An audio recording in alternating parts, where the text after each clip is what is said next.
In the deadliest air battle of World War II, a solution that cost less than £1 saved more pilots than any other high-tech weapon. September 15th, 1940. It is 11:47 a.m., 23,000 feet above the English countryside of Kent. Squadron leader Douglas Barter throws his Hawker Hurricane into a violent turn to the left as cannon tracers flash through the exact space his aircraft occupied only a heartbeat earlier. The German Messerschmitt Bf 109 pursuing him has already claimed 2 members of his squadron this morning. Barter cannot spot the attacker. No one can ever see the threat approaching until the rounds are already hitting. The casualty figures for the Battle of Britain told a horrifying story. In the first 4 months of fighting, RAF Fighter Command lost 1,547 aircraft destroyed or seriously damaged. German fighters were responsible for 792 of those losses. In a staggering 73% of those successful attacks, British pilots never sighted their aggressor before the first bullets impacted. They were dying sightless. The Hurricane was technically more maneuverable than the Bf 109 at lower speeds. Every British pilot understood this advantage, but it is impossible to evade what you cannot detect. The Hurricane's design suffered from fundamentally terrible rear visibility. The protective steel headrest, essential for shielding the pilot from front-on engagements, created a massive blind area extending a full 45 degrees to either side of the pilot's tail. Airmen were violently twisting their necks, desperately trying to catch a glimpse of the enemy plane climbing behind them. Was this not a simple design flaw? Why couldn't they see? By October 1940, the average operational lifespan for a new Hurricane pilot was a mere 87 hours of combat flying time. 4 short weeks. That was the entire duration a young man had between his first takeoff and his final flight. What neither they, the pilots, the brass like Air Chief Marshal Hugh Dowding, nor the Luftwaffe hunting them realized was that a 34-year-old self-taught engineer who lacked any formal aviation degree and worked in a small shop filled with cloth and scraps had already devised a fix for their mortal problem. His ingenious answer would cost the government 11 shillings per airplane. The Air Ministry establishment would instantly label it preposterous. Senior aeronautical engineers would dismiss it as defying the laws of aerodynamics. Test pilots would initially refuse to take off with it installed. Yet this simple modification would ultimately preserve more lives than any other single change made to a British fighter in the history of the RAF. Royal Aircraft Establishment, Farnborough, Hampshire, August 1940. The conference room was packed with the finest aviation minds in the United Kingdom. Air Vice Marshal Trafford Lee Mallory stood facing a chalkboard covered in complex diagrams and grim casualty statistics. "Gentlemen, we are decisively losing the visibility battle," Lee Mallory began, pointing to a diagram of the Hurricane's canopy. "Our pilots are left with a 90-degree detection cone dead astern. The 109 pilot maneuvers into that cone, closes to 200 yards, and fires a burst. Our man is unaware of his presence until explosive shells are tearing apart his wings and fuel tanks." The proposed remedies filled 3 full pages of detailed memos. Hawker Aircraft proposed a complete redesign of the cockpit canopy structure, a minimum of 18 months of work, assuming no wartime production delays. Another engineering group suggested installing a system of small mirrors, but wind tunnel simulations indicated they created enough airflow disturbance to reduce the fighter's top speed by 4 miles per hour. At high altitude during a chase, a 4 mph difference was enough to let a German bomber slip away. Dr. Frederick Lindenmann, Prime Minister Churchill's scientific advisor, advocated for rear-facing video cameras linked to displays in the cockpit, but this futuristic technology did not yet exist. The development schedule was entirely unknown. The potential cost was astronomical. Squadron leader Peter Townsend, recovering from wounds suffered in a dogfight he never anticipated, offered the direct perspective of the men flying. "We are snapping our necks trying to scan behind us. I've seen men wrench muscles so badly they can barely turn their heads for days, and still the 109 slipped through. We must find a way to detect the enemy behind us without actually rotating our bodies. It's that basic. There is no basic solution, countered Sir Henry Tizard, the head of the Aeronautical Research Committee. The Hurricane's fundamental design is fixed. We cannot move the headrest, as it is a critical armor plate protecting the pilot. We cannot lift the seat, as the cockpit geometry forbids it. And we certainly cannot modify the canopy shape, which would require shutting down and retooling every major production line in Britain, all while we are struggling to replace our daily combat losses. The expert judgment was unanimous and crushing. Fixing the rear visibility issue would require a radical ground-up airframe redesign. The Hurricane would be forced to keep fighting with its deadly blind spot, and the number of pilots lost would continue at current catastrophic rates until the new Spitfire version, with its improved sighting, could fully replace it as the core fighter. That was estimated for mid-1941. The stakes could not have been higher. RAF Fighter Command was losing experienced aviators faster than the training schools could replace them. With every passing week, the Luftwaffe's attacks grew bolder. Hitler's massive invasion fleet was assembling in French coastal ports. Britain needed an effective answer immediately, not 9 months in the future. But the hard limits of physics and engineering reality appeared to block any path forward. The emergency meeting ended without a single implementable idea. Miles Aircraft Factory, Woodley, Surrey, same day. Frederick George Miles did not look like the man who was about to revolutionize air combat. At 34, he was an engineer who learned his trade on the job, having left formal education at 16 to work in his father's furniture workshop. He had no university degree, 0 formal aviation qualifications, and absolutely no professional business advising His Majesty's Fighter Command on design modifications. What he did possess was a small aviation company, Miles Aircraft Limited, building contracted training planes, and an obsessive habit of paying close attention to what pilots actually said. Miles frequently spent his lunch hour in the factory mess hall, listening intently. Today, a Hurricane pilot named James Nicholson was recounting a recent action with striking detail.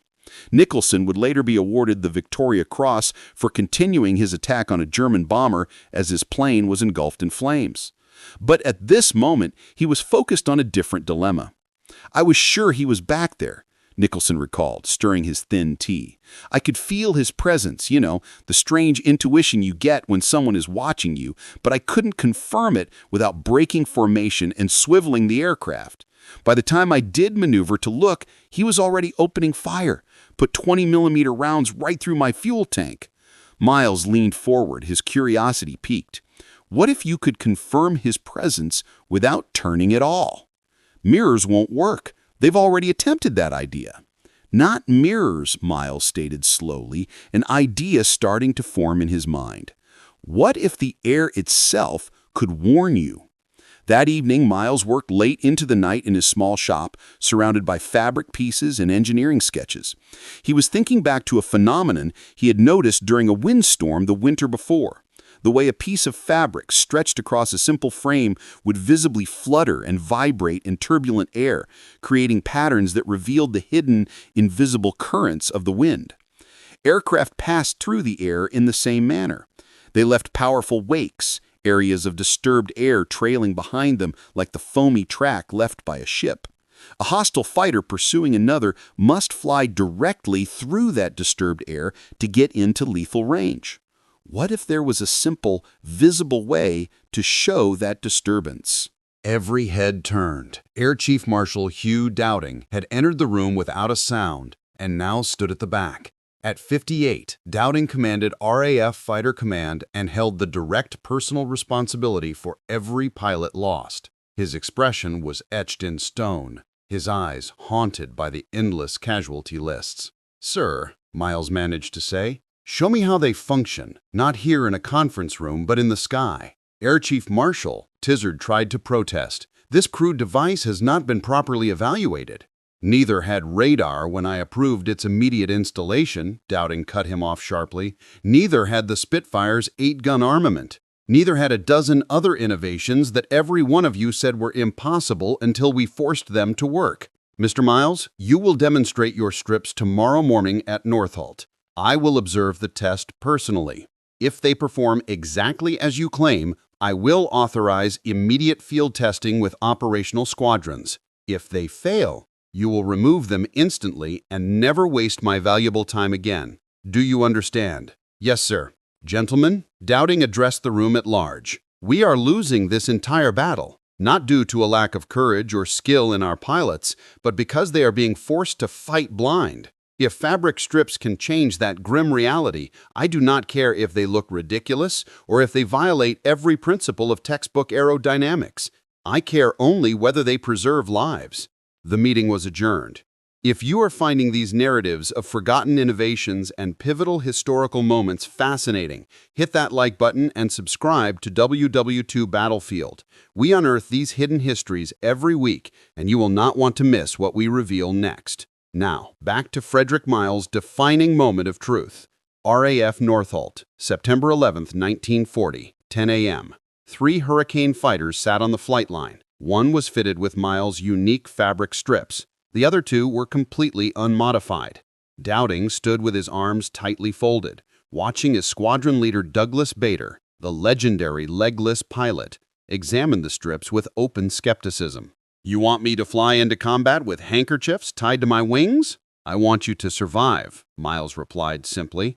The demonstration protocol was straightforward. 2 Hurricanes would attempt to maneuver into Bader's notorious blind cone and close to a simulated firing range without being visually detected. Bader would fly the modified Hurricane first, then an unmodified aircraft for a direct comparison. Radio transmissions were strictly forbidden. Bader had to rely entirely on visual detection. Bader took off, climbed to 15,000 feet, and began flying a standard combat air patrol pattern. Down below, Dowding watched through binoculars as the 2 chase aircraft stealthily maneuvered into position.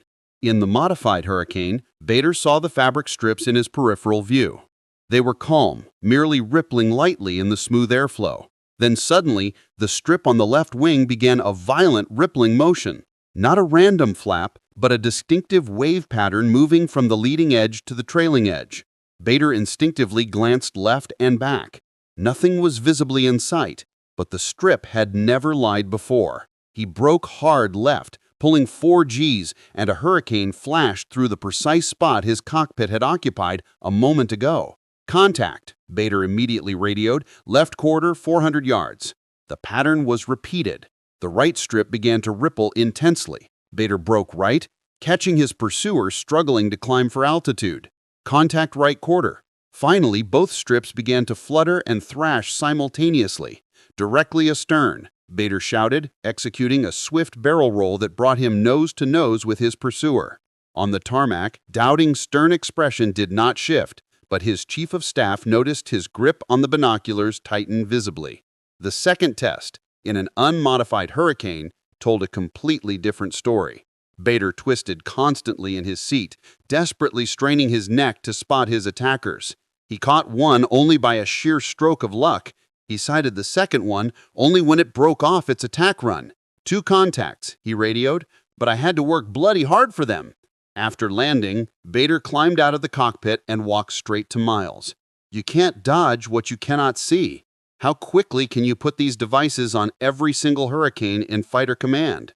The official testing began immediately. Over the next 10 days, 12 operational pilots flew 57 simulated combat missions. The data collected was conclusive. Without Miles strips, pilots successfully detected a pursuing aircraft only 31% of the time before it reached the simulated firing distance.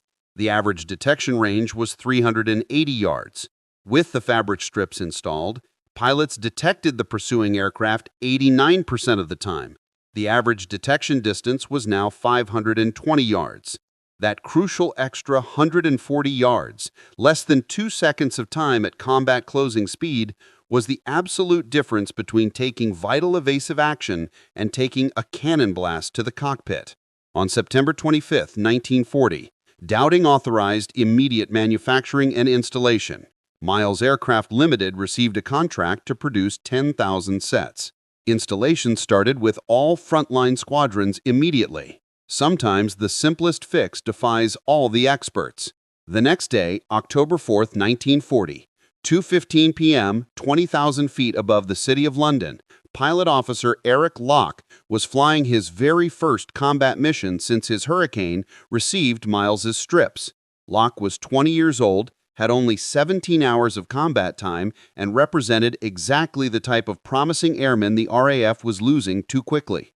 His unit, No. 41 Squadron RAF, was vectoring to intercept a formation of Heinkel bombers escorted by Bf-109s. The bombers were easily visible, 12 HE-111s in a tight box formation. Locke positioned himself for a beam attack, focusing on the lead bomber. He completely missed the Bf-109 that dropped from the high 6 o'clock position, lining up for a perfect killing shot, but the fabric strip saw it. Locke caught the movement in his peripheral view. Both strips were rippling with violent energy. He did not hesitate to think. He broke hard right, pulling back on the stick so forcefully that the edges of his vision began to creep with gray. Cannon shells tore through the air 1 second after his cockpit had departed that exact location. Reversed the turn, climbing hard, and found himself nose to nose with the Bf-109.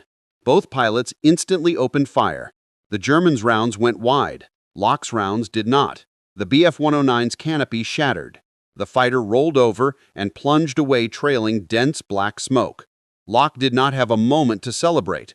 The strips were rippling again. Another 109 was closing from the left quarter. He broke left, spotted the enemy plane, and maneuvered for position. The short, sharp dogfight lasted just 90 seconds. When it ended, Locke had his second confirmed kill of the day, and his Hurricane had suffered 3 bullet holes in the tail section. Not a single one in the cockpit or the essential fuel tanks. I knew he was coming. Not with my eyes, but with those crazy strips. They provided me with 2 seconds of warning. That was all I needed to survive. The combat reports poured in over the next few weeks. Squadron after squadron reported the same unexpected pattern. Pilots were successfully surviving encounters that by all previous statistics would have been fatal. The raw statistics told the full story. In September 1940, before the strips were introduced, the Hurricane loss rate from fighter attack was 73 aircraft per 1,000 sorties. By November 1940, after the strips were fully installed, the Hurricane loss rate from fighter attack was a mere 44 aircraft per 1,000 sorties. That represented a remarkable 40% reduction in combat losses. In the cold language of human life, that was 40% fewer telegrams sent to grieving mothers, wives, and children. It was 40% more experienced pilots surviving to fly and fight. The Germans soon took notice. Luftwaffe intelligence reports began to describe mysterious fabric devices appearing on RAF fighters. Oberleutnant Franz von Vera, shot down and successfully captured in September, mentioned them during his interrogation. The Hurricanes began to evade our surprise attacks before we were even able to open fire. We genuinely believed they had deployed rear-facing radar, some secret new British technology. Then I saw one on the ground after my capture. Fabric strips, like childish toys, but they worked. Our kill ratios dropped significantly in October. The Hurricane pilots were no longer blind. By December 1940, Miles strips, which were officially designated as airflow warning devices, Type M, were standard, mandatory equipment on every one of the 47 Hurricane squadrons. The modification soon spread to other aircraft types. Spitfires received them in January 1941. American P-51 Mustangs fighting the war in Europe would begin using modified versions by 1943. The story grows even more profound from here. If you're enjoying this deep dive into hidden histories that dramatically changed the course of warfare, remember to smash that like button and subscribe to WWII Battlefield. We're just getting started uncovering these essential stories. The number of lives saved is impossible to calculate with total accuracy, but the RAF's operational research staff made a conservative estimate. A minimum of 340 pilots survived lethal encounters they should not have, which was directly credited to the early warning provided by the fabric strips. That is 340 men who successfully returned home. 340 men who went on to train the next generation of fighter pilots. 340 men who were available to fly in the campaigns that immediately followed: North Africa, Italy, France. Pilot officer Eric Locke survived the Battle of Britain and became one of the RAF's leading aces, confirming 26 kills. He publicly credited the strips with saving his life on at least 4 specific occasions. Locke sadly perished in August 1941, shot down over France, but he lived long enough to mentor and train 12 new pilots, 3 of whom survived the war and attributed their survival to the lessons Locke taught them. The positive ripple effects multiplied across decades and generations. Miles Aircraft Factory, Surrey. May 8, 1945. Victory in Europe Day. Frederick Miles stood quietly in his workshop, surrounded by his celebrating workers. Someone had pressed a celebratory glass of champagne into his hand. The war in Europe was finished. Britain had survived. A delegation approached him. 3 RAF officers, now wearing their peacetime uniforms, and a younger man in civilian clothes. The young man stepped forward and extended his hand. "Mr. Miles, I am James Nicholson. We met once in 1940. You were asking me about my visibility issues." Miles immediately recognized the Hurricane pilot from the factory canteen, the conversation that started everything. "I wanted to express my thanks," Nicholson continued, his voice thick. "I flew with your strips for 4 years. They demonstrably saved my life twice that I can remember. Probably more times I will never know. Because of you, I made it home. Because of you, I was married last year. Because of you, I will have children who will never comprehend how close they came to not existing." Miles was speechless. He was never comfortable with such high praise or displays of deep gratitude. The senior officer, now a group captain, produced a formal document. "The Air Ministry wants to officially recognize your critical contribution to the war effort. We are officially recommending you for the Order of the British Empire. In addition, there is the matter of compensation. Your ingenuity saved the Crown millions of pounds in aircraft replacement costs, not to mention the incalculable value of the lives preserved. We are prepared to offer—" "No," Miles interrupted quietly. "I sincerely apologize. I do not desire recognition. I do not want any compensation. I simply did what needed to be done. That is all. Mr. Miles, you saved hundreds of men. I made simple fabric strips. Pilots saved lives. They are the true heroes who flew into battle every single day. They are the ones who truly deserve the recognition." The officers exchanged worried glances. "At least accept the OBE." "I truly appreciate the offer," Miles insisted. "But no, give those high honors to the pilots. Give them to the hard-working ground crews who tirelessly kept the aircraft flying. I am just an engineer who was lucky enough to overhear a conversation." Miles never accepted any official honors. He declined all interview requests. He refused to write his memoirs and specifically requested that his name be removed from official RAF histories. When aviation historians eventually tracked him down in the 1960s, he told them the same thing every time. The strips worked only because the pilots had the courage to trust their instincts. I simply provided them with a new tool. The courage was theirs, never mine. The fabric strips remained in active service until the final days of 1945. Total wartime production, 23,477 sets. They were installed on 14 different types of aircraft across 5 Allied air forces: the RAF, RCAF, RAAF, RNZAF, and the U.S. Army Air Forces. Post-war analysis by the RAF's Operational Research Section estimated that 820 pilots survived lethal encounters they statistically should have lost, with the strips listed as a key contributing factor. The underlying technology seems almost comical now, almost primitive. Modern fighters are equipped with advanced radar warning receivers, missile approach warning systems, and 360-degree sensor fusion systems. But the principle Miles discovered, using simple airflow disturbance to detect a threat, remains scientifically sound. Modern unmanned aerial vehicles use pressure-sensitive arrays to detect nearby aircraft through wake turbulence. The physics of the threat has not changed. Only the execution has evolved. Miles passed away in 1976 at the age of 70, having spent his post-war years designing small light aircraft and instructing young engineers. His obituary in the Times mentioned his critical wartime work in only a single sentence. Not a single person from the Air Ministry attended his funeral. But in 2003, a small group of Battle of Britain veterans, now frail men in their 80s, commissioned a memorial plaque at Woodley. It simply read, Frederick George Miles, 1906 to 1976. Engineer. His fabric strips gave us precious seconds. Those seconds ultimately gave us our entire lives. The profound lesson here is not about the technology.